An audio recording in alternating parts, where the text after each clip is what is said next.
MP का बड़ा मान, देश में मिली बड़ी पहचान। जी हां, एमपी के रहने वाले उपेंद्र द्विवेदी होंगे सेना प्रमुख। जी हां, सेना प्रमुख को लेकर नाम का ऐलान कर दिया गया और उपेंद्र द्विवेदी सेना प्रमुख का कार्यभार संभालेंगे। लेकिन खास बात यह कि आपको बता दूं जानकारी के लिए कि उपेंद्र द्विवेदी हैं मध्य प्रदेश के रहने वाले। मध्य प्रदेश में कहां से, यह भी बता दूं मैं, रीवा के रहने वाले हैं।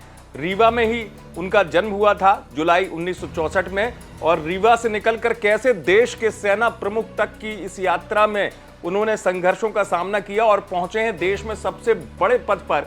सेना प्रमुख हमारे देश में सबसे अहम पद माना जाता है और एमपी के लाल यानी उपेंद्र द्विवेदी पहुंचे देश के सेना प्रमुख तक। तो कैसे ये शुरुआत हुई ये भी मैं आपको बता दूं। दरअसल रीवा सैनिक स्कूल से ही उन्होंने पढ़ाई की, शुरुआती पढ़ाई, और यहां से पढ़ाई करने के बाद वो आगे का रुख किया उन्होंने, क्योंकि सैनिक स्कूल आपको पता है सैनिक स्कूल को आर्मी में जाने के लिए सबसे बड़ा माध्यम माना जाता है। तो रीवा के सैनिक स्कूल से पढ़ाई हुई और 1984 में वो सेना के जम्मू कश्मीर राइफल के 18वीं बटालियन में भर्ती हुए थे। लेफ्टिनेंट जनरल उपेंद्र अपने 40 साल के कैरियर में कई बड़ी जिम्मेदारी संभाल चुके हैं।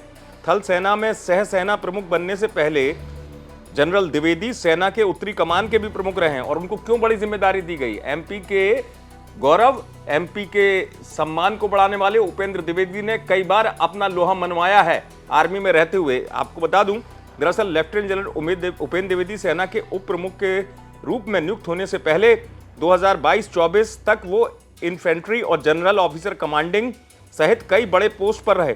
उनके पास देश भर में चुनौतीपूर्ण माहौल में काम करने का अनुभव भी है। कश्मीर घाटी के साथ साथ राजस्थान में वो यूनिट की कमान संभाल चुके हैं और इसी दौरान जम्मू कश्मीर में आतंकवाद के खिलाफ अभियानों में उनकी प्रमुख भूमिका रही।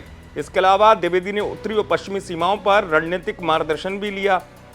चीन सीमा विवाद जो हुआ था उसमें एक बातचीत हुई थी और वो बातचीत बड़ी अहम मानी जाएगी दोनों देशों के सैनिकों के बीच में तनातनी के बीच, और उस बातचीत में जो अहम रोल था वो उपेंद्र द्विवेदी का था। लेफ्टिनेंट जनरल द्विवेदी का सेना के मॉडर्नाइजेशन यानी आधुनिकीकरण में भी खासा योगदान रहा और आत्मनिर्भर भारत के जो निर्माण में है, तो जो स्वदेशी हथियार उनको आर्मी में इस्तेमाल करने को लेकर भी उनका कंसेप्ट जो है उसकी तारीफ की जाती है।